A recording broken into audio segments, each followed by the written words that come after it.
Hi friends, welcome to Rupavathi audio novels.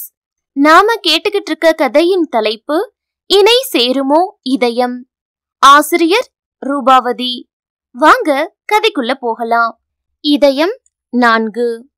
மதிய வெயில் சுகமாய் காய்ந்து கொண்டிருந்த வேளையில் தன்வி தலை கோதிவிட அவள் மடியில் தலை வைத்து படுத்துக்கொண்டு அவள் வயிற்றில் முகம் புதைத்து தன் மகவின் இருப்பை உணர்ந்து சிலிர்த்து கொண்டிருந்தவனை அதி என்ற ஆதர்ஷின் கோபம் நிறைந்த குரல் நிகழ்காலத்திற்கு இழுத்துவிட்டது. திடீரென கேட்ட ஆதர்ஷின் குரலில் பதறி எழுந்தனர் அதீஷனும் தன்வியும். என்ன தர்ஷ், இப்பதானே ஆபீஸ் போனாரு, அதுக்குள்ள வந்துட்டாரு? ஒருவேளை தர்ஷினி அக்கா முகத்தை பார்த்த உடனேயே தெரிச்சு ஓடி வந்துட்டாரு போல என்று சொல்லி சிரிக்க அவனும் இருக்குண்டி, அவங்கள பார்த்துட்டு அந்த கோபத்துல அப்படியே இங்க ஓடி வந்திருப்பான், குரலை சொல்லுது அவனோட கோபத்தை என்றான் அதீஷன். நிச்சயம் செம காண்டில தான் இருப்பாரு, பாத்துங்க மேல விழுந்து பெராண்டிட போறாரு என்ற தன்வியை முறைத்தான் அதீஷன். கொழுப்பு கூடி போச்சுடி உனக்கு, நைட்டு சிக்குவல்ல, அப்ப கவனிச்சுக்கிறேன் என்றவன் கீழே வந்து ஐயா ஆக்டிங்க பாருடி என்றவன் வெளியே செல்ல போக பின்புறமாக அவன் சட்டை கையை பிடித்து இழுத்தாள் தன்வி. என்னடி கிஸ்ஸா, வந்து தரேண்டி என்றவன் கன்னத்தில் செல்லமாக அடித்தவள். ஆசதா என்றவள் இப்படியே வெளியே போனா எப்படி என்றாள். பின்ன வேற எப்படி போக சொல்ற, அதான் இங்க ஒன்னும் நடக்கலையே, அதுக்குள்ளதான் கரடி மாதிரி வந்துட்டானே என்றவன். ட்ரெஸ் எல்லாம் ஒழுங்கா தானடி இருக்கு என்றவனை என்ன செய்வதென்று புரியாமல் கடவுளே என்று தலையில் அடித்து கொண்ட தன்வி, நம்ம 2 பேருக்குள்ள சண்டைன்னு ஆது நினைச்சிட்டு இருக்காரு, மறந்துட்டீங்களா என்று கேட்டாள். இப்பத்திக்கு எனக்கு நினைவுல இருந்து இம்சை பண்ற ஒரே விஷயம் அது ஒண்ணு தாண்டி என்றான் கடுப்பாக. ஞாபகம் இருக்குல்ல, அப்புறம் இப்ப என்னோட ரூம்ல இருந்து வெளியே போனா எப்படிங்க என்றவள். ஒழுங்கா வழக்கம் போல ஜன்னல் வழியா வெளியே போங்க என்றவளை எத என்பது போல பார்த்தான் அதீஷன். எது வழக்கம் போலவா, அடியே நான் உன் புருஷன்டி என்றான் அவன் அப்பாவியாக. அதை இப்ப யாரு இல்லைன்னு சொன்னா, அதான் 10 பவுண்ட்ல தாலி கட்டியிருக்கீங்களே, எப்படி மறப்பேன் என்று அலட்சியமாக சொன்னவள். சரி சரி, அது வேற கீழே உங்க பேரை ஏலம் போட்டுட்டு இருக்காரு, சீக்கிரம் போங்க என்று அவனை ஜன்னல் பக்கம் தள்ளி கொண்டு போக, எல்லாம் என் தலை விதிடி என்றபடி ஜன்னல் வழியாக கீழே குதித்து இறங்கியவன் முன்பக்கம் வந்து வாசல் வழியாக உள்ளே வரவும் அவனை ஆதர்ஸ் பார்க்கவும் சரியாக இருந்தது. நேராக அதீஷன் அருகில் வந்து அவன் சட்டையை பிடித்தவன், யார் பிளான்டா இது?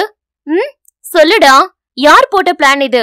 நீயா பண்ணியா இல்ல உன் பொண்டாட்டி அந்த குட்டி பிசாசு சொல்லி செஞ்சியா என்று அவனை உழுக்க அதீஷன் அவன் முகத்தையே பார்த்து கொண்டிருந்தான்.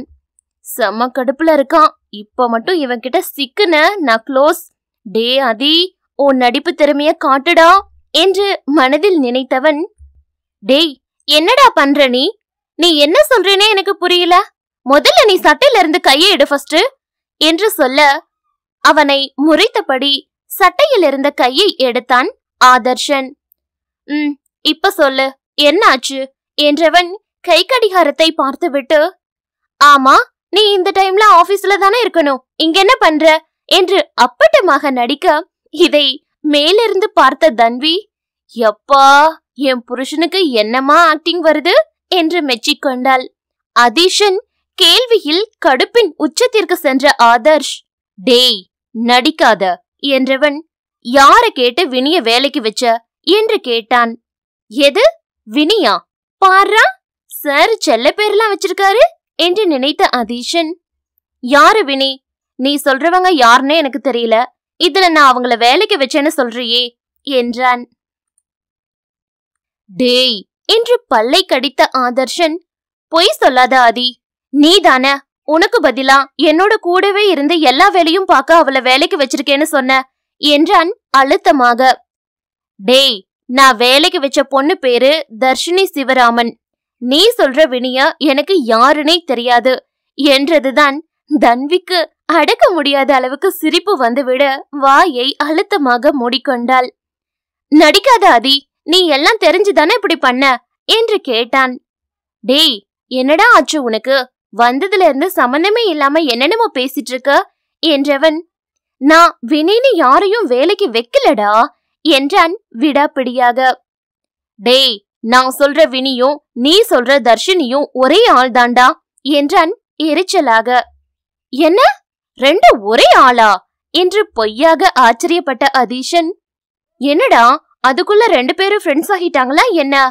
வினின்னு ஷார்ட்டா எல்லாம் கூப்பிடுற, நீ அப்படியெல்லாம் இது வரைக்கும் எந்த பொண்ணையும் கூப்பிட்டு நான் பார்த்ததே இல்லையே என்று அதீஷன் சொல்ல, அப்போதுதான் அது ஆதர்ஷனுக்கே புரிந்தது. ஆமால, நான் அப்படி எந்த பொண்ணையும் இப்படி பேரை சுருக்கியோ இல்ல ஒருமையிலையோ யாரையும் கூப்பிட்டது இல்லையே. இவளை மட்டும் நான் ஏன் அவ இவன்னு யோசிக்கிறேன், பேசுறேன். ஏன் அவளை நான் வினின்னு கூப்பிட்டேன் என்று தன்னையே கேட்டவனுக்கு அதற்கு பதில்தான் தெரியவில்லை. தர்ஷா, டே தர்ஷா, என்னடா திடீர்னு ஆஃப் ஆகிட்ட, என்னாச்சு என்றான் அதி. டேய், எதுவும் பேசாம நான் கேக்குற கேள்விக்கு மட்டும் பதில் சொல்லு என்றவன் வி என்று ஆரம்பித்தவன், தர்ஷினியை எதுக்கு வேலைக்கு வச்ச? அப்ப அவ யாருன்னு உனக்கு தெரிஞ்சிருக்கு அப்படித்தானே என்று கேட்ட உடன்பிறப்பை பாவமாக பார்த்தான் அதீஷன். டேய், என்னடா பேசிட்டு இருக்க நீ? எனக்கு பதில் எல்லா குவாலிஃபிகேஷனோட ஒரு ஆள் வேணும்னு தேடிட்டு இருந்த. லண்டன்ல இருக்க என்னோட ஃப்ரெண்டு தர்ஷினிய பத்தி சொன்னான். நான் அவங்க ஸ்கில்ஸ் செக் பண்ண, எனக்கு அவங்க இந்த வேலைக்கு கரெக்டா இருப்பாங்கன்னு தோணுச்சு. அதான் அப்பாயிண்ட் பண்ண, அவ்வளவுதான். மத்தபடி இப்ப நீ என்ன பேசிக்கிட்டு இருக்கேன்னு எனக்கு ஒரு மண்ணும் புரியல என்றவன் ஒரு நிமிடம் நிறுத்தி, ஆமா, அப்ப அவங்கள உனக்கு முன்னையே தெரியுமா என்று தெரியாதது போல கேட்க ஆதர்ஷின் தலை மேலும் கீழும் ஆமாம் என்று ஆடியது. எப்படி தெரியும் என்று கேட்டான் அதீஷன். அவ நம்ம சென்னை பெங்களூர் பிரான்ச்ல ஒர்க் பண்ணிட்டு இருந்தா என்றான் வெற்று குரலில். ஓ என்று இழுத்த அதீஷன், ரொம்ப நல்லதா போச்சு. ஏற்கனவே உங்களுக்கு ஒருத்தர் தெரியும்ன்றதால ரெண்டு பேரும் சேர்ந்து நல்லா ஒர்க் பண்ண முடியும் என்று சொல்ல அவனை முறைத்த ஆதர்ஷ், மண்ணாங்கட்டி, நீ நினைக்கிற மாதிரி ஒன்னும் நடக்காது என்றான் கோபமாக. என்னடா பிரச்சனை உனக்கு? வந்ததுல இருந்து ஏதோ மாதிரி பேசிட்டு இருக்க. ஒழுங்கா தெளிவா என்ன மேட்டர்னு சொல்லுடா என்ற அதியை நிமிர்ந்து பார்த்தவன், வினி என்ன ஒன் சைடா லவ் பண்ணிட்டு இருந்தாடா என்று ஆரம்பித்து அவர்கள் இருவருக்கும் இடையில் நடந்த அனைத்தையும் சொல்லி முடித்தவன் நிமிர்ந்து அதியை பார்த்து, எனக்கு என்னமோ நீ உன் மனசுல ஏதோ கணக்கு போட்டு வேணும்னே வினி எங்க வேலைக்கு வர வச்சிருக்கியோன்னு தோணுது என்றவன் நிறுத்தி, இப்பதான் இவ வாழ்க்கையில ஆலன் இல்லையேன்னு எதுவும் ட்ரை பண்றியா என்று தம்பியை சரியாக கணித்து கேட்டான் ஆதர்ஷன். அதில் சற்று அதிர்ந்த அதீஷன், சிச்சி, நீ நினைக்கிற மாதிரியெல்லாம் ஒன்னும் இல்லடா. எனக்கு அந்த பொண்ணை யாருன்னே தெரியாது. குவாலிஃபிகேஷன் நல்லா இருந்தது. என்னோட ஃப்ரெண்டும் நல்ல விதமா சொன்னான்.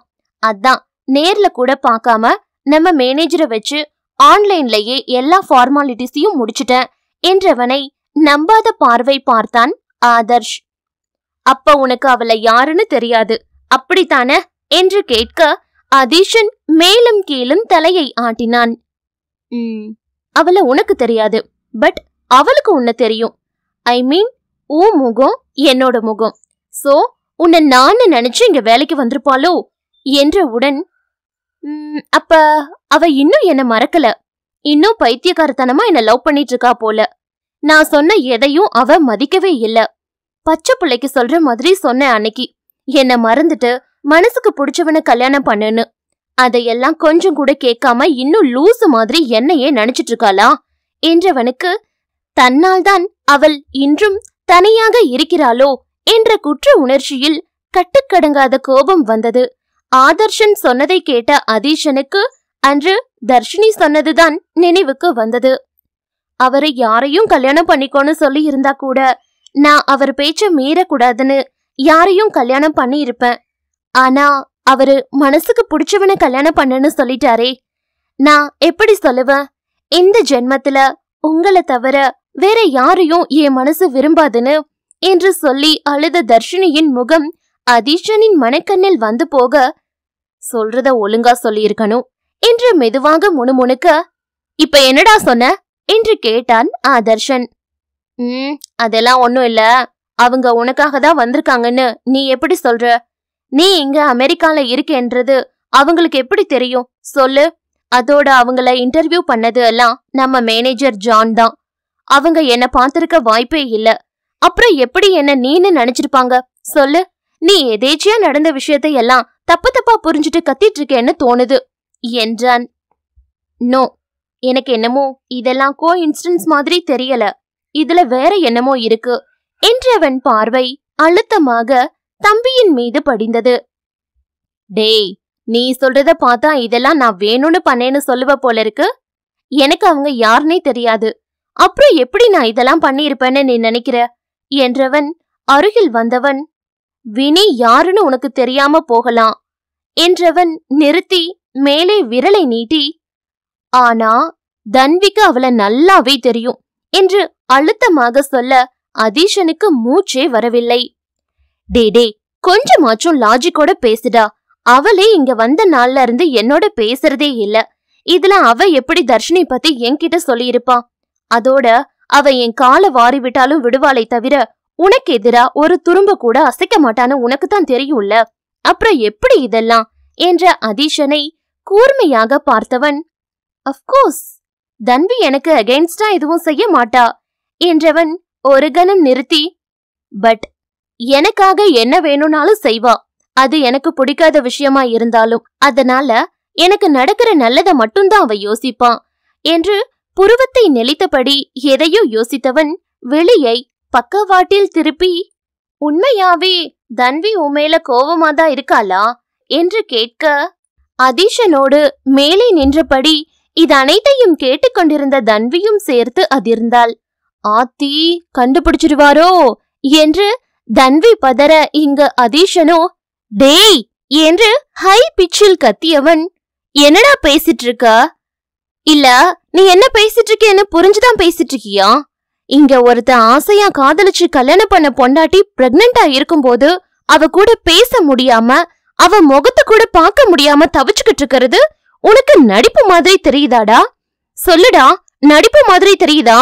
நேத்து காலையில அவ சாப்பிடும்போது ஒரு ஓரமா ஒளிஞ்சு நின்னு அவ முகத்தை பார்த்தது, அதுல இருந்து இப்ப வர அவ முகத்தை கூட பார்க்க முடியலன்னு நான் ஏங்கிட்டு இருக்கிறது உனக்கு நடிப்பா தெரியுது இல்ல என்று கத்தியவன், நான் பாட்டுக்கு கல்யாணமும் வேணா ஒன்னும் வேணான்னு சும்மா தானடா இருந்த. நீ தானே என்ன வம்படியா இந்தியா அனுப்பி வச்ச என்றவன் திரும்பி ஆதர்ஷ் சட்டையை பிடித்து உலுக்கி, நீ மட்டும் என்னை இந்தியா அனுப்பாட்டி நான் அவளை பார்த்திருக்க மாட்டேன், லவ் பண்ணிருக்க மாட்டேன், மேரேஜ் பண்ணிருக்க மாட்டேன் என்று கத்திக்கொண்டே அவன் சட்டையிலிருந்து கையை எடுத்தவன், எல்லாம் உன்னாலதான், நீதான் எல்லாத்துக்கும் காரணம் என திட்டியபடி அவன் அறைக்குள் சென்று கதவை அடித்து சாத்திக் கொண்டவன் அடுத்த நொடி தன் நெஞ்சில் கை வைத்துக் கொண்டு, ஜஸ்ட் மிஸ், தப்பிச்சிட்டேன்பா சாமி என்று நெஞ்சை தடவிக்கொண்டான். இங்கு ஆதர்ஷனோ கேட்ட கேள்விக்கு பதில் சொல்லாம இவன் இப்படி சிவாஜி சார் மாதிரி பெர்ஃபார்மன்ஸ் பண்ணிட்டு போறத பார்த்தாலே டவுட் வருது. பொறுத்திருந்து பாக்குறேன்டா நீங்கெல்லாம் என்ன கேம் பிளான் பண்றீங்கன்ட்டு என்று மனதோடு சொல்லிக் கொண்டவன் மனதில் இன்று தர்ஷினியை சந்தித்த நிகழ்வு வந்து போனது. அத்தியாயம் 5. ஆதர்ஷ் ஆபீஸ் கிளம்பிய உடனேயே தர்ஷினிக்கு போன் செய்திருந்தான் அதீஷன். ஹலோ தர்ஷினி, தர்ஷன் கிளம்பிட்டான், கேர்ஃபுல்லா இருங்க. அங்க அவனை பார்த்ததும் உடனே முகத்துல சந்தோஷத்தை காட்டிடாதீங்க. அவனை இப்பதான் அங்க பாக்குற போல காட்டிக்கோங்க. எக்காரணம் கொண்டும் உங்க முகத்துல நீங்க அவனை எதிர்பார்த்துட்டு இருந்தீங்கன்னு அவனுக்கு தெரியவே கூடாது. அப்படி மட்டும் அவனுக்கு எதுவும் டவுட் வந்துச்சு நம்ம மொத்த பிளானும் ஊத்திக்கும். சோ ரொம்ப கவனமா இருங்க என்று சொல்லிவிட்டான். அவருக்கு என்ன, எதுவும் ரியாக்ட் பண்ணாதேன்னு சொல்லிட்டாரு என்றவள் நெஞ்சை பிடித்து கொண்டு, நான் சும்மா இருந்தாலும் இது சும்மா இருக்காதே, அவரை பார்த்ததும் கண்டமேனிக்கு குதிக்க ஆரம்பிச்சுடுமே, அதுவும் 8 வருஷம் கழிச்சு அவரை பார்க்க போற என்று சினுங்கியவள், கடவுளே நீதான் எனக்கு துணையா இருக்கணும், என் மனச கொஞ்ச நேரம் என்னோட கண்ட்ரோல்ல வைக்க ஹெல்ப் பண்ண என்று அனைத்து தெய்வங்களுக்கும் வேண்டுதல் வைத்துக் கொண்டிருக்க, அப்போது அங்கு ஓடி வந்த அந்த company manager, miss Darshini, boss is coming, be cool and confident என்று சொன்ன நேரம் வாசலில் காலடி ஓசை கேட்க இழுத்து மூச்சு விட்டபடி அமர்ந்திருந்த இருக்கையில் இன்னும் அழுத்தி அமர்ந்தவள் தன் கைப்பையை கெட்டியாக பிடித்துக்கொண்டு கண்களை இறுக மூடிக்கொண்டாள். John, boss, this is miss Dharshini Sivaraman, your personal assistant என்று சொல்ல தர்ஷினி மெல்ல எழுந்து திரும்பி ஆதர்ஷனை பார்த்தபடி நின்றாள். அதுவரை முன்புறமாக அமர்ந்திருந்த தர்ஷினியின் முகத்தை பார்க்காத ஆதர்ஷ் ஹாய் என்று ஆரம்பித்தவன் வார்த்தை பாதியில் நிற்க, ஹலோ சார் என்று வந்த தர்ஷினியின் வார்த்தைகளும் முற்றுப்புள்ளி இல்லாமல் நின்று போனது. நீ வினிதான என்று கேட்ட ஆதர்ஷனுக்கு அவன் கண்களை நம்ப முடியவில்லை. எத்தனை வருடங்கள் கழிந்து விட்டது இவளை பார்த்து என்று நினைத்தவனுக்கு அவளை அங்கு பார்த்ததில் ஆச்சரியம்தான். அவன் கேள்விக்கு மெல்ல ஆமாம் என்று தலையாட்டிய தர்ஷினி, இத்தனை வருஷம் கழிச்சும் உங்களுக்கு என்னோட பேரும் என்னுடைய முகமும் நினைவுல இருக்கா சார் என்று கேட்டால் மனதில் உண்டான மகிழ்ச்சியை கஷ்டப்பட்டு மறைத்தபடி. ஆமாம், அவள் கேக்குறது சரிதானா? முழுசா 8 வருஷம் ஆச்சு நான் இவளை கடைசியா பார்த்து. ஆனா எனக்கு இன்னமும் இவ முகம் மனசுல அழுத்தமா பதிஞ்சு போயிருக்கே. எப்படி இது? இவ பேரை கூட நான் இன்னும் மறக்கலையே. யோசிக்க ஒரு செகண்ட் கூட தேவைப்படாம சட்டுன்னு வினிதான்னு சொல்லிட்டனே என்று குழம்பிக் கொண்டே போனான் ஆதர்ஷன். இல்ல, சட்டுன்னு நினைவு வரல. ஜான் உன் பேரை சொன்னது தோணுச்சு, அவ்வளோதான் என்று சமாளித்தவன் அவள் முகத்தை ஆராய்ச்சி பார்வை பார்க்க அவள் முகம் அவனை பார்த்த மகிழ்ச்சியில் பிரகாசமாக இருந்தது. ஆமா, நீ லாஸ்ட் 3 இயர்ஸா லண்டன்ல இருக்கேன்னு கேள்விப்பட்ட என்றான் புருவம் உயர்த்தி. அதில் அவள் இதழ்கள் பூவாக மலர்ந்தது. அவன் ஏதோ ஒரு வகையில் தன்னை பற்றி தெரிந்து வைத்திருக்கிறான் என்று. அதே புன்னகையோடு, ஆமா சார், அங்கதான் இருந்தேன். எந்த மாற்றமும் இல்லாம தினமும் ஒரே வேலைய செஞ்சு வேலையும் அந்த நாடும் போர் அடிச்சு போச்சு. அதான் ஒரு மாறுதலுக்கு வேற வேலை தேடிட்டு இருந்தேன். அப்போதான் என்னோட ஃப்ரெண்டு ஒருத்தர் இந்த ஜாப் பத்தி சொன்னாரு. ஆன்லைன்ல இன்டர்வியூ அட்டென்ட் பண்ண மிஸ்டர் ஜான் தான் இன்டர்வியூ பண்ணாரு. ஜாப் கன்ஃபார்ம் ஆனதும் இங்க கிளம்பி வந்துட்டேன். இங்க வந்து பார்த்தா நீங்க இருக்கீங்க. It's a pleasant shock for me, Darshan sir என்று அதிஷன் சொல்லிக் கொடுத்ததை அச்சு பிசகாமல் சொன்னாள் தர்ஷினி. சோ, உனக்கு உன் ஃப்ரெண்டு சொல்லிதான் இந்த ஜாப் பத்தி தெரியுமா என்று கேட்டவன் முகத்தில் இருந்த நம்பாத பாவனையை பார்த்து எச்சில் விழுங்கியபடி நின்றாள் தர்ஷினி. நான் கேட்ட கேள்விக்கு இன்னும் பதில் வரல வினி என்று அழுத்தமாக வந்தது அவன் குரல். எஸ் சார், இது உங்க கம்பெனின்னு எனக்கு இப்பதான் தெரியுது. கம்பெனி எம்டி நேம் ஏதோ அதிஷன்னு தான் ஜான் சொன்னாரு. நீங்க பேரை மாத்திட்டீங்களா சார் என்று அப்பாவியாக கேட்ட தர்ஷினியை முறைத்த Adharshan, Aadhish is my twin brother. அவனும் நானும் சேர்ந்துதான் இந்த பிசினஸ பார்த்துட்டு இருக்கோம் என்றான் அதே அழுத்தத்தோடு. வாட், உங்களுக்கு ட்வின் பிரதர் இருக்காரா? எனக்கு இவ்ளோ நாள் இந்த விஷயம் தெரியாதே என்று அப்பட்டமாக நடிக்க, தன்வி உன்கிட்ட ஒன்னும் சொல்லலையா என்று சந்தேகமாக கேட்டான் ஆதர்ஷ். அவன் கேள்வியில் ஒரு நிமிடம் தடுமாறியவள், இல்லையே சார், நான் அவ கூட கான்டாக்ட்ல இல்ல சார் என்றவள். ப்ளீஸ் அவ நம்பர் கொஞ்சம் தாங்க சார், பேசி ரொம்ப வருஷம் ஆச்சு என்றவளை யோசனையாக பார்த்த ஆதர்ஷ் என்றவன் சிட் என்றபடியே இருக்கையை காட்டியவன், ஜான் யூ மே கோ என்று அவனை அனுப்பி வைத்தான். எதிரெதிரே இருவரும் அமர்ந்திருக்க, தன்விக்கு மேரேஜ் ஆகிடுச்சு தெரியுமா என்றவன் கண்கள் அவளை ஆராய்ச்சி பார்வை பார்த்தது. அதை புரிந்து கொண்ட தன்வி, வாவ், நிஜமாவா சார்? எப்ப சார் கல்யாணம் ஆச்சு? இப்ப எங்க இருக்கா சார் அவ ஹஸ்பண்ட் என்ன பண்றாரு என்று கேள்வியாக கேட்டு வைக்க, ஆதர்ஷனால் அவளை நம்பவும் முடியவில்லை, நம்பாமல் இருக்கவும் முடியவில்லை. குழப்பமான மனநிலையில், அவ இங்கதான் இருக்கா, என்னோட பிரதர் அதிஷன் தான் அவ ஹஸ்பண்ட், இப்ப அவ பிரெக்னண்டா இருக்கா என்றான். சூப்பர் சார், தன்வியோட நல்ல மனசுக்கு அவளுக்கு நல்ல வாழ்க்கை கிடைச்சிருக்கு என்றவள் தொடர்ந்து, எனக்கு அவளை பார்க்கணும் சார் என்றாள் ஆசையாக. என்று ஆதர்ஷ், நீ எப்படி இருக்க, அப்பா எப்படி இருக்காரு என்று கேட்டான். அந்த ஒரு அன்பான வார்த்தையே அவளுள் லட்சம் பட்டாம்பூச்சிகளை பறக்க செய்தது. இருக்கேன் சார் என்றவள் ஒரு நிமிடம் நிறுத்தி தலை குனிந்தபடி, அப்பா இல்ல சார், 2 வருஷம் முன்ன என்று ஆரம்பித்தவள் குரல் கரகரக்க ஆதர்ஷனுக்கு புரிந்துவிட்டது. ஐம் சாரி என்றவன், அதிக்கு கொஞ்சம் பர்சனல் ஒர்க் இருக்கு. தன்வி பிரெக்னண்டா இருக்கிறதுனால அவன் இப்ப அவ கூட இருக்க வேண்டியது ரொம்ப முக்கியம். இந்த சமயத்துல அவனால என்னோட சேர்ந்து டிராவல் பண்ண முடியாது. அதான் உன்னை அப்பாயிண்ட் பண்ணியிருக்கான் என்றவன் அவளை நிமிர்ந்து பார்த்து, இந்த ஒர்க்ல நீ என்னோட சேர்ந்து நிறைய டிராவல் பண்ற மாதிரி இருக்கும். அது ரொம்ப அன்கம்ஃபர்டபுளா இருக்கும். சோ இந்த வேலை உனக்கு வேண்டாம் என்றவனை பார்த்து அவள் லேசாக சிரிக்க ஆதர்ஷ் ஒற்றை புருவம் உயர்த்தி அவளை பார்த்தான். இப்ப எதுக்கு சிரிச்ச என்று கேட்டான். இல்ல, நீங்க எந்த காலத்துல இருக்கீங்கன்னு நினைச்சு சிரிச்சேன். ஒரு ஆம்பளை கிட்ட ஒரு பொண்ணு வேலை பாக்கறது, வேலை விஷயமா வெளியே டிராவல் பண்றதெல்லாம் ரொம்ப சாதாரணம் சார். இப்போ இத போய் பெரிய இஷ்யூ மாதிரி பேசிட்டு இருக்கீங்க. என்ன சார் நீங்க? அவள் சொல்வது சரி என்று ஆதர்ஷனுக்கும் தெரியும் தான்.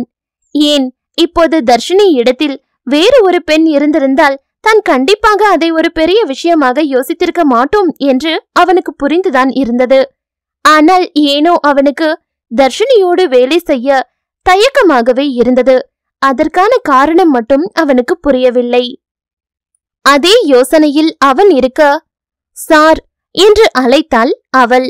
அதில் மௌனம் கலைந்தவன் அவளை பார்க்க, உங்களுக்கு நான் இங்க வேலை செய்யறதுல எதுவும் பிரச்சனையா சார் என அவள் வருத்தமாய் கேட்க, சிச்ச அப்படிலாம் இல்ல என்றவன் முன்னில் இருந்த ஃபைலில் அவள் சம்பந்தப்பட்ட தகவல்களை பார்த்தான்.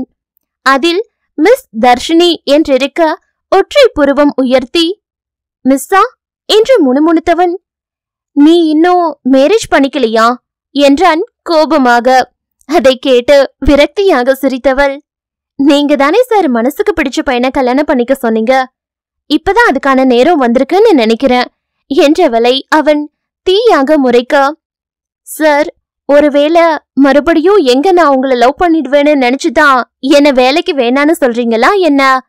இல்ல ஒருவேளை என்று ஒரு மாதிரி குரலை இழுத்தவள், உங்க மேல உங்களுக்கு நம்பிக்கை இல்லையா என்று ஒற்றை புருவம் உயர்த்தி வேண்டுமென்றே நக்கலாக கேட்க, அவன் ஈகோவை தூண்டிவிட அதில் கடுப்பான ஆதர்ஷன், லிசன் வினி, நான் ஏற்கனவே என்னை பத்தி உன்கிட்ட தெளிவா சொல்லிட்டேன். நான் எப்பவும் ஒரே மாதிரி தான் இருப்பேன். நீ இங்க வேலை பாக்குறதுல எனக்கு எந்த பிரச்சனையும் இல்ல. உன் ஆர்டர்ல சைன் பண்ணிட்டேன். ஓகே, நீ போய் ஜானை பாரு என்று கடுப்பாக சொன்னவன் அவளின் அப்பாயின்மெண்ட் ஆர்டரில் கையெழுத்திட்டான்.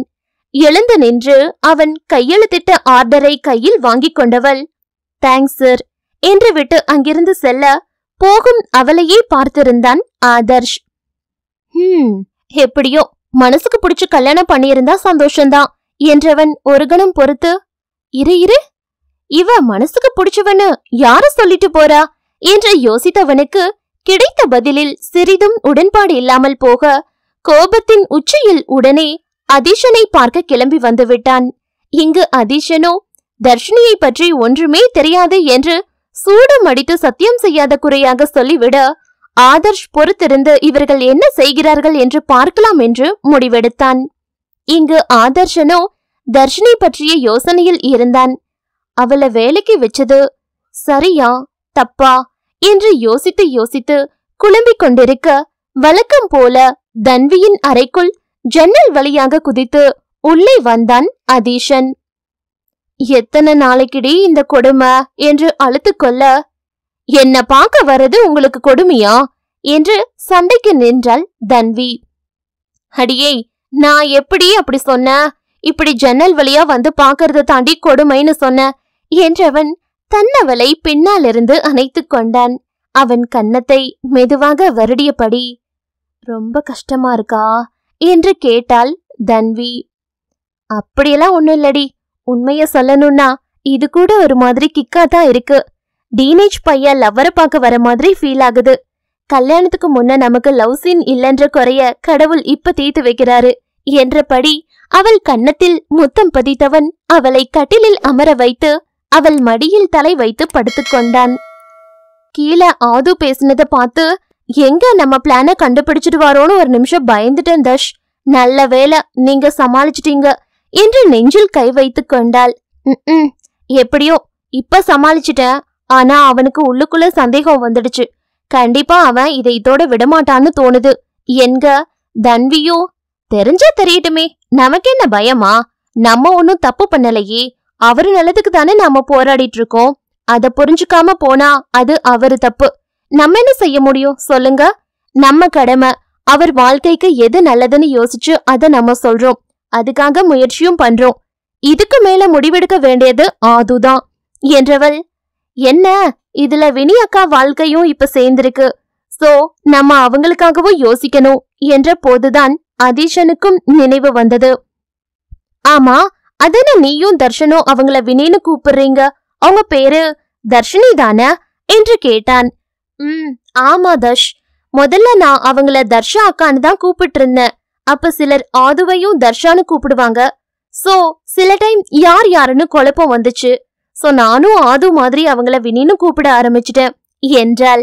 அதை கேட்டு குறும்பாக சிரித்த அதி, வினின்னு முதல்ல அவங்கள கூப்பிட்டது நம்ம தர்ஷன் தானே என்று கேட்டான். ஆமா, அவங்க வேலையில ஜாயின் பண்ணதுல இருந்து ஆது அவங்கள அப்படிதான் கூப்பிடுவாரு. 2 பேரும் ஒரே மாதிரி இருந்ததால அவரு அப்படி கூப்பிடுவாரு போல என்றாள்.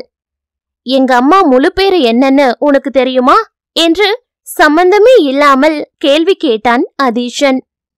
அம்மா பேரு அமிர்தா தானே என்றால் தன்வி அவன் கேட்டது புரியாமல்.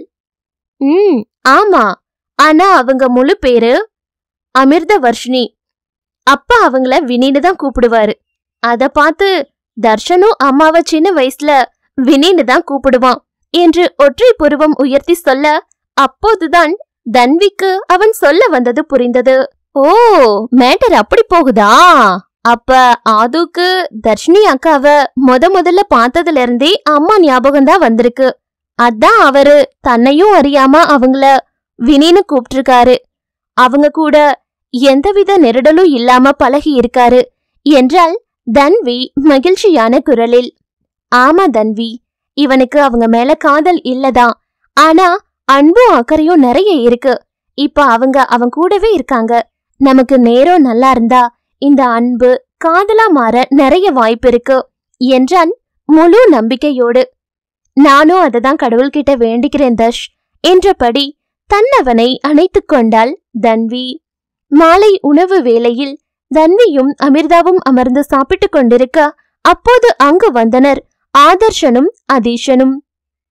அதீஷனை பார்த்ததும் தன்வி கோபமாக இருக்கையிலிருந்து எழுந்து கொள்ள, தன்வி என்று அமிர்தா அழுத்தமாக அழைத்தவர், சாப்பிடும்போது பாதியில எழுந்திருக்க கூடாது, உட்கார்ந்து சாப்பிடு என்றவர், உங்க 2 பேருக்கும் என்ன சப்டைட்டில் போடணுமா, உட்காருங்க என்றதும் ஆதர்ஷனும் அதியும் அமர இருவருக்கும் உணவை எடுத்து வைத்தார் அமிர்தா. அதீஷன் வந்ததும் தன்வி எழுந்து கொண்டதை பார்த்த ஆதர்ஷனுக்கு உண்மையில் இருவருக்குள்ளும் சண்டைதானா என்ற எண்ணம் எழ மெல்ல நிமிர்ந்து தன்வியை பார்த்தான். வினி நம்ம ஆபீஸ்ல ஜாயின் பண்ணிருக்கா தன்வி என்று சொல்ல மூவரும் ஒரே நேரத்தில் நிமிர்ந்து ஆதர்ஷனை பார்த்தனர். அமிர்தாவோ வினியா என்று ஒரு கணம் அதிர்ந்தவர் அடுத்த கணம் சின்ன சிரிப்போடு சாப்பிடத் தொடங்கினார். தன்வியோ எந்த வினி என்று கேட்க ஆதர்ஷ் அவளை கண்கள் சுருக்கி பார்த்தவன், நம்ம ஆபீஸ்ல வேலை பார்த்துக்கிட்டு இருந்தாலே தர்ஷினி, நீ கூட வினிகான்னு கூப்பிடுவியே என்றான் பற்களை கடித்தபடியே. தன்வி தர்ஷினியா என்று நெற்றி பொட்டில் தட்டி யோசித்தவள், ஆமா ஆமா ஞாபகம் இருக்கு, அவங்களும் அமெரிக்கால தான் இருக்காங்களா என்று கேட்டால் அப்பாவியாக. ஏன் உனக்கு தெரியாதா? எனக்கு எப்படி தெரியும்? அவங்க நம்ம ஆபீஸ் விட்டு போய் ரொம்ப வருஷம் ஆகிடுச்சு, அவங்கள பத்தி எனக்கு எப்படி தெரியும் என்றதுதான் அதீஷனுக்கு புறையேறி விட்டது.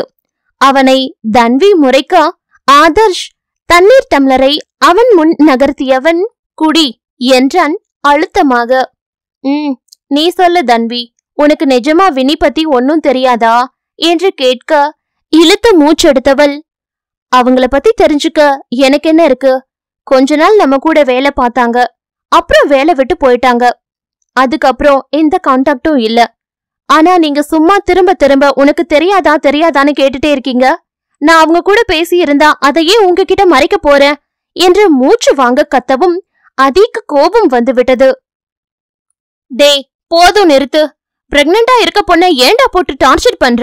அவதான் தெரியாதுன்னு சொல்றால, விடே என்று அவளுக்காக பேச, எனக்காக யாரும் ஒன்னும் பேச வேண்டாம் என முறுக்கிக் கொண்டாள் தன்வி. எப்பா, இது உலகமகா நடிப்புடா சாமி. ஆதர்ஷனோ, சாரி தன்வி என்றவன், வினி உன்னை ரொம்ப விசாரிச்சா, உன்னை பாக்கணும்னு சொன்னா, உன் நம்பர் கொடுத்திருக்கேன் என்றவன் எழுந்து சென்று விட, அவன் சென்ற பிறகே மூவருக்கும் மூச்சே வந்தது. அத்தியாயம் 6. காகிதம் போல் 1 மாத காலம் பறந்திருந்தது. தர்ஷினி அங்கு வேலையில் சேர்ந்து, என்னதான் இரு மனநிலையில் ஆதர்ஷன் அவளை வேலைக்கு வைத்திருந்தாலும் அவளின் வேலை செய்யும் திறமையை பாராட்டாமல் இருக்க முடியாது என்று ஆதர்ஷனுக்கு அடிக்கடி உணர்த்தி கொண்டே இருந்தவள் தன் காதலை உணர்த்தவும் தவறவில்லை. வாய் வார்த்தையாகவோ செயலாகவோ இல்லாமல் கண் பார்வையில் அவனுக்காக செய்யும் சின்ன சின்ன காரியங்களில் அவனது தேவையறிந்து நடப்பது என்று தன்னுள் அவன் எந்த அளவுக்கு நிறைந்திருக்கின்றான் என்று நேரம் அமையும் போதெல்லாம் அவனுக்கு உணர்த்தி கொண்டிருந்தாள் தர்ஷினி. ஆதர்ஷனுக்கும் இதெல்லாம் புரிந்தாலும் அவள் கண் பேசும் மொழியை மொழிபெயர்க்க விரும்பாமல் ஒன்றும் அறியாதவன் போலவே அவன் நடந்து கொள்ள, அதை நினைத்து சற்றும் சோர்ந்து போகாமல் தன் முயற்சியையும் காதலையும் சளைக்காமல் தொடர்ந்தாள் தர்ஷினி. அன்று யாரோ அவனை உற்று பார்ப்பது போல் தோன்ற சட்டென்று நிமிர்ந்து தன் எதிரில் இருந்த தர்ஷினியை பார்த்தான். அவளோ லேப்டாப்பில் தன் வேல் விழிகளை தவளவிட்டபடி தன் வெண்டை பிஞ்சு விரலால் எதையோ தீவிரமாக டைப் செய்தபடி அமர்ந்திருந்தாள். யாரோ உத்து பாக்குற மாதிரி இருந்துச்சே என்று அவன் முணுமுணுக்க, அது அவள் காதில் தெளிவாக விழுந்தது. அதை கேட்டவள் இதழ்கள் லேசாக விரிந்த அடுத்த கணம் சிரிப்பை இதழ்களுக்குள் மறைத்துக் கொண்டாள். இந்த 1 மாதத்தில் இது அடிக்கடி அவர்களுக்குள் நடக்கும் நிகழ்வுதான். அவன் வேலையில் மூழ்கி இருக்கும் சமயம் அவன் அறியாமல் தன்னவனை விழுங்கும் பார்வை பார்ப்பவள் அவன் பார்க்கும் போது வேலை பார்ப்பது போல பார்வையை தாழ்த்திக் கொள்ள, பாவம் ஆதர்ஷன் தான் குழம்பி போவான். அவன் அவளையே பார்த்தபடி இருக்க, என்ன தர்ஷன் சார், ரொம்ப நேரமா என்னையே பார்த்துட்டு இருக்கீங்க, என் முகத்துல ஏதாவது ஒளிவட்டம் தெரியுதா என்ன என்று இரு புருவம் உயர்த்தி குறும்பாக அவனை பார்த்து கேட்ட ஒரே ஒரு நொடி அவள் பார்வையில் தடுமாறியவன், அதெல்லாம் ஒளிவட்டமும் தெரியல முக்கோணமும் தெரியல, நான் உன்கிட்ட ஏதோ சொல்ல வந்தேன் என்றான் தடுமாறியபடி. அப்படியா என்று ஆச்சரியமாக விழிகளை விரித்தவள், என்ன சொல்லணும் சார் என்று கேட்டாள் அதே குறும்பு குரலில். அவள் குரலில் உள்ள கேலியை புரிந்து அவளை முறைத்தவன், இன்னும் 2 நாள்ல நம்ம 2 பேரும் நியூயார்க் போறோம்ல, அதுக்கு தேவையான எல்லா ஏற்பாட்டையும் செஞ்சுட்டியான்னு கேட்க வந்த என்றவனை ரசனையாக பார்த்தவள், இதே கேள்வியா நேத்து 2 முறை, இன்னைக்கு மார்னிங் 1 முறை கேட்டுட்டீங்க தர்ஷன் சார் என்றவள். எல்லாம் பெர்ஃபெக்ட்டா செஞ்சு முடிச்சாச்சு சார் என்றவள் விரைப்பாக உட்கார்ந்தபடி சல்யூட் அடிக்க, அவள் குறும்பில் வாய் விட்டு சிரித்தான் ஆதர்ஷன். 8 வருஷம் முன்ன பார்த்த அதே குறும்புக்கார வினிய இப்பதான் மறுபடியும் பாக்குறேன் என்றவன். ஆனா எனக்கு தெரிஞ்சு நீ இதுக்கு முன்ன வேலை பார்த்த இடத்துல எல்லாம் உன்னை உமனா மூஞ்சினில சொன்னாங்க என்று கேட்க, அதை கேட்டவள் இதழ்கள் லேசாக விரிந்து கொள்ள, 8 வருஷம் முன்ன என்னோட சிரிப்பு தொலைஞ்சு போச்சு தர்ஷன், அத எங்க தொலைச்சேன்னு தெரியாம இத்தனை வருஷமா தேடிக்கிட்டு இருந்த என்றவள் இமைகளை உயர்த்தி அவனை ஆழ்ந்து பார்த்தபடி, அத இப்பதான் இந்த ஊர்ல தான் கண்டுபிடிச்சேன், இனி அத என்னை விட்டு எங்கேயும் போக விடாம என் உதர்லையே கட்டி போட்டு வச்சுக்க போறேன் என்று சிரித்தபடி சொல்லிவிட்டு சென்றவள் அறியவில்லை, யாரால் மனம் விட்டு இப்போது சிரிக்கிறாளோ அவனாலேயே கூடிய சீக்கிரம் மனமுடைந்து ஒரு நாள் கதறி அழப்போகிறாள் என்று. சோபாவில் சாய்ந்து கண்களை மூடிக்கொண்டிருந்த ஆதர்ஷ் அருகில் வந்து அமர்ந்தான் அதீஷன். என்னடா செம டயர்டா இருக்க, ரொம்ப வேலையா என்று கேட்க, கண்களை மெல்ல திறந்து அதியை பார்த்தவன், டயர்டு வேலைனால இல்லடா, நீ வேலைக்கு வச்ச ஆள்னாலதான் என்றான் சலிப்பாக. நான் வச்ச ஆளா, யாரு என்று யோசித்த அதீஷன் தலையில் தட்டிய ஆதர்ஷன், டேய் ரொம்ப நடிக்காதடா, நான் யார சொல்றேன்னு உனக்கு நல்லா தெரியும்னு எனக்கும் தெரியும், என்றான் அவனை முறைத்தபடி. சரி சரி, இப்ப தர்ஷினினால என்ன பிரச்சனை உனக்கு? நான் இருந்திருந்தா கூட ஒர்க் இவ்ளோ ஃபாஸ்டா நடக்குமான்னு தெரியல. அவ்ளோ எபிஷியண்டா ஒர்க் பண்றாங்க என்றான். ஒர்க்ல எல்லாம் அவளை எந்த குறையும் சொல்ல முடியாது. அவ அவ்ளோ ஷார்ப் என்று பெருமையாக சொல்ல அதிஷன் மனதிற்குள், ஓஹோ சாருக்கு பெருமைய பாரு என்று மைண்ட் வாய்ஸ் போட்டவன், அப்ப என்னதாண்டா பிரச்சனை என்றான். அது அவ என்ன என்று பழைய டைப் ரைட்டிங் மிஷின் போல் டைப் அடிக்க அதிஷன் அவனை முகத்தை சுருக்கி பார்த்தவன், ஏண்டா மிஷின்ல இங்கு தீந்து போச்சா என்று கேட்க, எது இங்கா என்று புரியாமல் விழித்தான் ஆதர்ஷ். ஆமா, இப்படி விட்டு விட்டு வார்த்தைய டைப் அடிக்கிறியே, அதான் இங்கு காலியான்னு கேட்டேன் என்றவன் தோளில் பட்டென்று ஒரு அடியை போட்டவன், நேரம் காலம் தெரியாம காமெடி பண்ணிக்கிட்டு. ஒரு மனுஷன் ஒரு விஷயத்த சொல்ல வந்தா அத ஒழுங்கா கேட்கணும்னு தோணாதாடா உனக்கு என்றான் சலிப்பாக. நீ ஒழுங்கா சொன்னா நான் ஒழுங்கா கேட்க போறேன், அத விட்டுட்டு நீ இப்படி அவ இவ இன்னு இழுத்துட்டே இருந்தா நான் என்னடா பண்ண? ஒழுங்கா விஷயத்த சொல்லு என்றான் அதிஷன். அது அவ இன்னமும் என்னதான் லவ் பண்ணிட்டு இருக்காளோன்னு எனக்கு டவுட்டா இருக்குடா என்றான் தாழ்ந்த குரலில். இதையே நீ இப்பதான் கண்டுபிடிச்சியா? விளங்கிடும் என்று முணுமுணுத்தவன். நீ ஏன் அப்படி யோசிக்கிற? நீங்க மீட் பண்ணி 8 வருஷம் ஓடி போயிடுச்சு.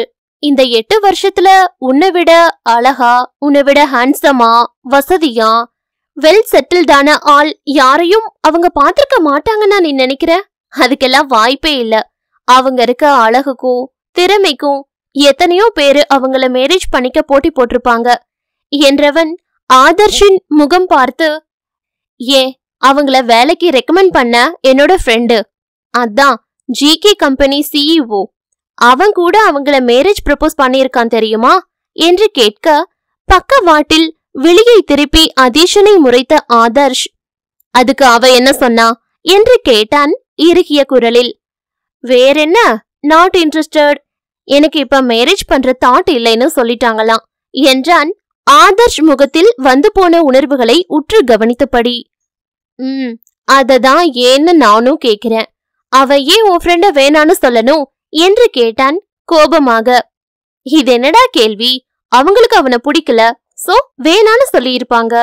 அதான் அதேதான், அவ இன்னமும் என்னதான் மனசுல நினைச்சிட்டு இருக்கா, அதான் இன்னும் மேரேஜ் பண்ணாம இருக்கா. நான் கேக்கும் போது கூட மனசுக்கு பிடிச்ச பையனை கல்யாணம் பண்ண இப்பதான் நேரம் வந்திருக்குன்னு சொன்னா தெரியுமா? இதுக்கெல்லாம் அப்ப என்ன அர்த்தம் என்று ஒரே அடியாக குதித்தான் ஆதர்ஷ். இழுத்து பெருமூச்சு விட்ட அதிஷன், லிசன் தர்ஷா, அவங்க ரொம்ப பிராக்டிக்கலான பொண்ணு. இவ்ளோ பெரிய நாட்ல நல்ல பெரிய பொசிஷன்ல இருக்கவங்க. சோ மேரேஜ் பத்தி அவங்க என்ன ஒப்பீனியன் வச்சிருக்காங்கன்னு நமக்கு தெரியாது என்றவன் ஒரு கணம் பொறுத்து, அவங்க மனசுக்கு பிடிச்ச பையன் இங்கதான் இருக்கானோ என்னவோ, யாரு கண்டா? அவங்க அந்த பையன் கூட லிவிங் ரிலேஷன்ஷிப்ல கூட இருக்கலாம், கொஞ்ச நாள் கழிச்சு கல்யாணம் பண்ற ஐடியா கூட இருக்கலாம்ல என்றதுதான் ஆதர்ஷனுக்கு எங்கிருந்துதான் அவ்வளவு கோபம் வந்ததோ. ஸ்டாப் இட் ஆதி என்று கத்தியே விட்டான். யார பத்தி என்ன பேசுறன்னு யோசிச்சு பேசு ஆதி. அவளை பத்தி உனக்கு என்னடா தெரியும்? எனக்கு தெரியும். உனக்கு வினிய பத்தி எந்த அளவுக்கு அவ மாடணும், அந்த அளவுக்கு அவ ட்ரெடிஷனை மதிக்கிற பொண்ணுடா. அவளை போய் நீ என்று ஆத்திரமாக கேட்டவன், அவ உருவம் மட்டும் அம்மா மாதிரி இல்லடா, அவ குணமும் செயலும் கூட அப்படியே நம்ம அம்மா மாதிரிதான். அப்படிப்பட்டவளை போய் எப்படிடா உன்னால இப்படி பேச முடியுது என்றவன் பட்டாசு போல் வெடிக்க அமைதியான பார்வையோடு அவனை பார்த்தான் அதீஷன். எந்த காலத்துல இருக்க தர்ஷா நீ? இல்ல இப்ப எந்த நாட்டுல இருக்கேனாவது உனக்கு ஞாபகம் இருக்கா இல்லையா? இந்த நாட்டுல லிவிங் ரிலேஷன்ஷிப் எல்லாம் ரொம்ப சகஜம். அது அவங்க தனிப்பட்ட விஷயம். இங்க எத்தனையோ பேர் அப்படி இருக்காங்க. தர்ஷினிக்கு ஒருவேளை அப்படி யாரையும் பிடிச்சிருந்து அவன் கூட ரிலேஷன்ஷிப்ல இருந்தா அதுல என்ன தப்பு என்று கேட்டான் அதீஷன். அதீஷன் கேள்வியில் பல்லை கடித்த ஆதர்ஷ், யார் வேணும்னாலும் எப்படி வேணும்னாலும் இருக்கலாம், ஆனா வினி அப்படியெல்லாம் பண்ற ஆள் இல்ல, பண்ணவும் மாட்டா என்று உறுதியாக சொல்ல அவனை இப்போது அழுத்தமாக பார்த்த அதீஷன், தர்ஷினி மேல உனக்கு என்ன இந்த அளவு நம்பிக்கை என்றவன் தொடர்ந்து, நம்பிக்கையை விடு. அது என்ன அவங்க மேல நீ இந்த அளவுக்கு உரிமை எடுத்துக்கிற? வினின்னு கூப்பிட்டது கூட ஓகே. ஆனா அவங்கள அவ இவனு சகஜமா பேசிட்டு இருக்க நீ. அவங்க மனசுல என்ன இருக்குன்னு நம்ம அப்புறம் யோசிக்கலாம். முதல்ல அவங்கள பத்தி நீ உன் மனசுல என்ன நினைச்சிட்டு இருக்க? அவங்க உனக்கு யாரு? அவங்க உனக்கு வெறும் அசிஸ்டன்ட் மட்டும் தானா இல்ல என்று அவன் இழுக்க ஆதர்ஷனுக்கு தூக்கி வாரி போட்டது. அதீஷன் சொல்லும் போதுதான் ஆதர்ஷனுக்கே அவன் பேசிய வார்த்தைகள் மண்டையில் உரைத்தது. ஆமா, நான் ஏன் வினி மேல இவ்ளோ உரிமை எடுத்துக்கிறேன்? அவ மேரேஜ் பண்ணா எனக்கு என்ன, ரிலேஷன்ஷிப்ல இருந்தா எனக்கு என்ன? அது அவ பர்சனல். நான் ஏன் தேவையில்லாம அவளை பத்தியே யோசிச்சுட்டு இருக்கேன் என்று தன்னைத்தானே கேள்வி கேட்டவனுக்கு கிடைத்த பதில், அவ வாழ்க்கை இப்படி இருக்க காரணம் தன்மேல் அவள் கொண்ட காதல்தான். அவளுக்கு நல்ல வாழ்வு அமையாமல் போனால் அதற்கு காரணம் தான் என்ற குற்ற உணர்வுதான். தான் அவளை பற்றியே நினைத்து கொண்டிருக்க காரணம் என்று நினைத்தவன் அமைதியாக அங்கிருந்து செல்ல அதீஷன் முகத்தில் அத்தனை மகிழ்ச்சி. எப்படியும் இன்னும் கொஞ்ச நாளில் தர்ஷினி மீது ஆதர்ஷனுக்கு காதல் வந்துவிடும் என்று அவன் நினைக்க, ஆதர்ஷனோ வேறு ஒரு கோணத்தில் சிந்தித்துக் கொண்டிருந்தான். 2 நாட்கள் அமைதியாக கழிய அன்று ஆதர்ஷனும் தர்ஷினியும் நியூயார்க் செல்ல தயாராகி கொண்டிருந்தன. ஏர்போர்ட்டில் இருவரும் அமர்ந்திருக்க தர்ஷினி வாய் ஓயாமல் எதையெதையோ பேசிக் கொண்டிருக்க ஆதர்ஷ் சின்ன சிரிப்போடு அதை கேட்டுக்கொண்டிருந்தான். இப்பெல்லாம் நீ ரொம்ப ரொம்ப அதிகமா வாய் பேசுற. வாய் ரொம்ப நீண்டு போச்சு உனக்கு. நீ முன்னெல்லாம் இப்படி இல்ல வினி என்றான் அவளை பார்த்து. அவனை குறும்பாக பார்த்தவள், அப்படியா, என் வாய் பெருசாகிடுச்சா தர்ஷன்? தன் கைப்பையில் எதையோ தேடியபடியே, காலையில கூட மிரர்ல பார்த்தேனே என்றபடி தன் பையில் இருந்து சிறிய அளவிலான கண்ணாடியை எடுத்து தன் முகத்தை பார்த்துவிட்டு, இல்லையே, லிப்ஸ் அதே சைஸ்ல தானே இருக்கு என்று சொல்ல அவளை கண்கள் சுருக்கி முறைத்த தர்ஷன் அவள் காதை பிடித்து திருகியவன், வாயி வாயி, இந்த வாய் மட்டும் இல்ல, உன்னை எல்லாம் வவ்வால் தூக்கிட்டு போயிடும் என்றவன் இன்னும் அழுத்தமாக அவள் காதை திருகிவிட, ஆ வலிக்குது தர்ஷன் என்று உட்கார்ந்தபடியே குதித்தவள், பேசுறது வாயி, நீங்க ஏன் பாவம் ஒரு தப்பும் செய்யாத என் காதுக்கு பனிஷ்மெண்ட் தரீங்க? வேணும்னா தப்பு பண்ண என் லிப்ஸ பனிஷ் பண்ணுங்க என்று விளையாட்டாக சொல்லிவிட, சட்டென அவன் பிடித்திருந்த அவள் காதை விடுவித்தவன் முகமோ ஒரு மாதிரி இயல்பை தொலைத்திருந்தது. அதை பார்த்த தர்ஷினி, என்னாச்சு தர்ஷன், ஏன் முகம் ஒரு மாதிரி இருக்கு என்று கேட்டவள், சாரி தர்ஷன், நான் சும்மா விளையாட்டுக்குதான் என்று ஆரம்பிக்கும் போது அவர்கள் செல்லும் விமானத்திற்கான அறிவிப்பு வர, டைம் ஆச்சு, வா போகலாம் என்றவன் தன் உடைமைகளை எடுத்துக்கொண்டு செல்ல தர்ஷினி அமைதியாக அவனை பின்தொடர்ந்தாள். அதன் பின் இருவரும் பேசிக்கொள்ளவில்லை என்பதை விட தர்ஷினி பேசினாலும் ஆதர்ஷன் அமைதியாகவே இருந்தான் என்பதுதான் உண்மை. கொஞ்ச நேரம் அவனோடு பேச முயற்சி செய்து பார்த்தவள் பின் அமைதியாகிவிட்டாள். பயணம் முடித்து அவர்கள் தங்க வேண்டிய ஹோட்டலுக்கு வரும் வரை அந்த அமைதி நீடித்தது. அதீஷன் ஹோட்டலில் ஆதர்ஷனுக்கு வைத்திருக்கும் ஆப்பை பற்றி அறியாமல் இருவரும் உள்ளே வந்தனர்.